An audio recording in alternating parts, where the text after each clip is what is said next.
pyramids to these thieves were like enormous billboards saying, "We've buried the king in here, and all his treasure with him."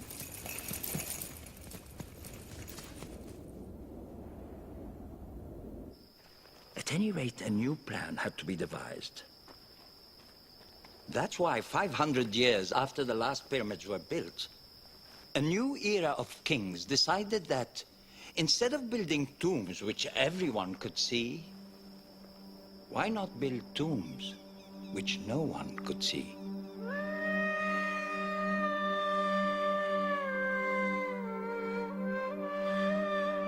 "300 miles south of the Great Pyramids, across the Nile from the modern city of Luxor, is this barren maze of valleys in the shadow of a natural pyramid.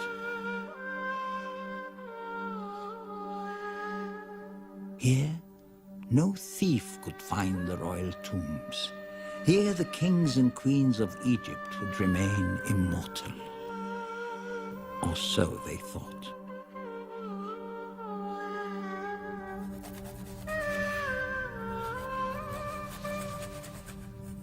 But greed breeds ingenuity. Cleverly hiding their devious enterprises, robbers scoured the Valley of the Kings.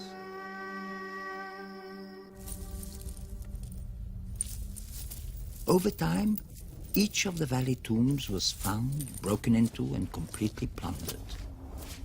Except for one. Except for the tomb of Tutankhamun. That, at least, is what Howard Carter believed. And if he was right, it would be the greatest archaeological discovery of modern times. But after 5 years, he still hadn't found it. And the situation was becoming desperate. Then, on the morning of November the 4th, 1922, a water boy trying to secure his jug hit an unusual rock.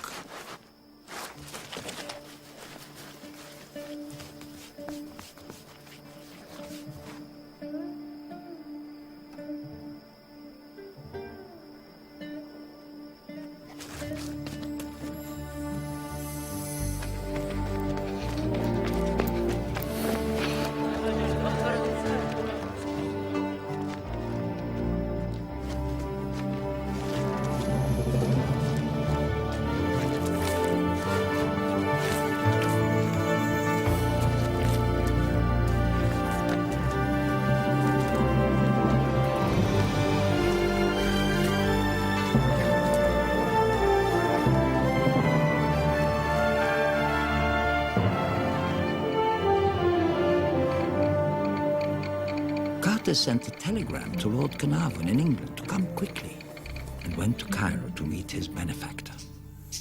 But while he was away, something very strange happened.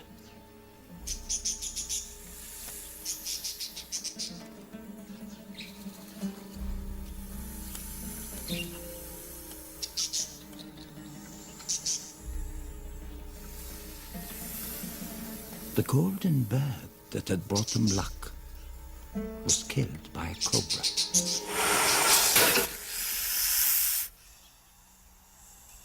Well, now, the cobra was the protector of the pharaoh, and the canary represents those who had entered the tomb. So the cobra ate the canary because of the mummy's curse? More likely he ate it because he was hungry. I like the curse idea better.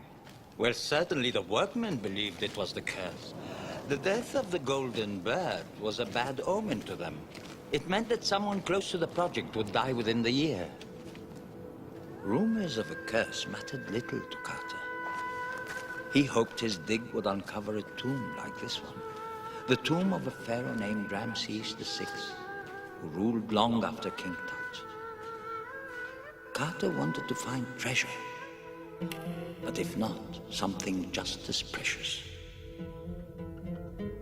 Pictures, hieroglyphs that would reveal priceless knowledge of how the ancients lived and what they believed.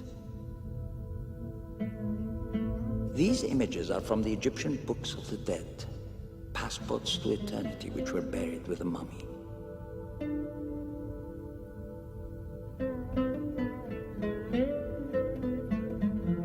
To to help a dead king reach the afterlife, they supplied answers to questions he would be asked, spells to deflect dangers along the way.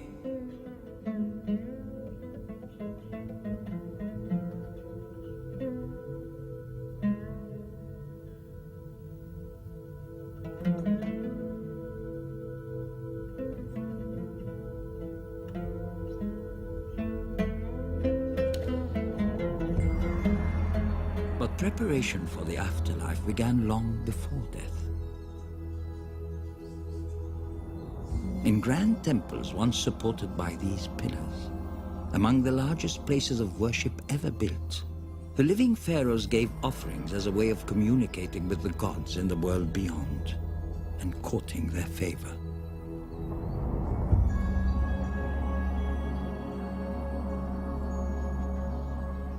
Both immense and colorful, temples like the great structure called Medina Tabu were the settings for magnificent rituals that proclaimed to all not only the pharaoh's power and wealth, but his devotion to the gods he would one day join on a journey through eternity.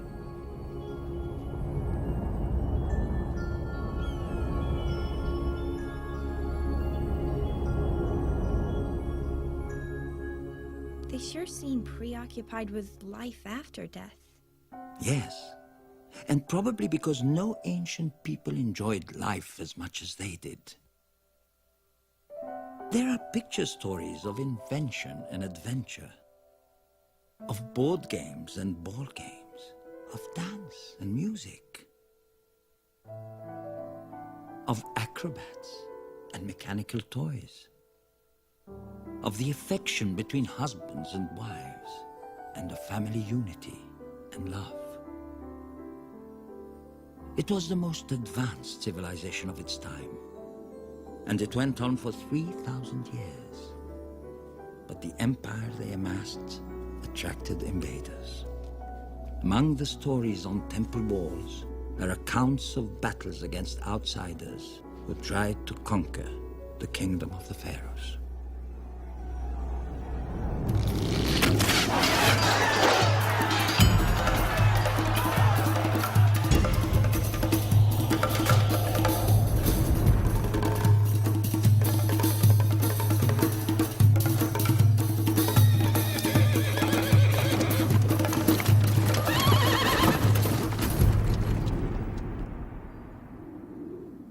But the invading empires became more powerful, even more determined.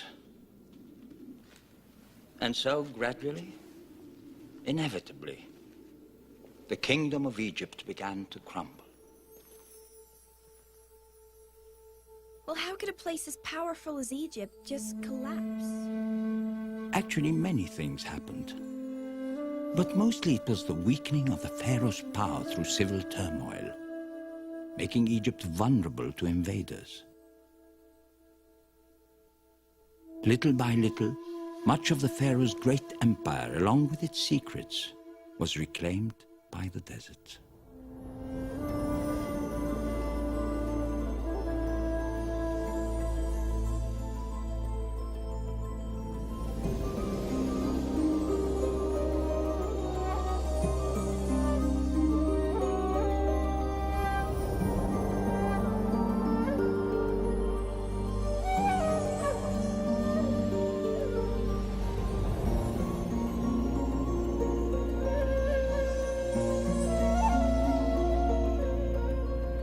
But even as the monuments of Egypt crumble, the stories are rediscovered by modern archaeologists deciphering the distant past.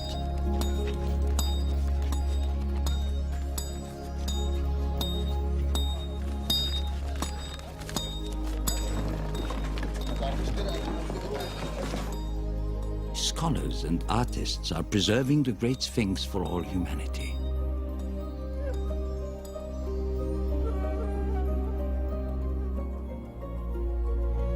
Research within the Giza pyramids has revealed the brilliance of ancient architects whose sophisticated designs prevented the collapse of these inner chambers and passageways.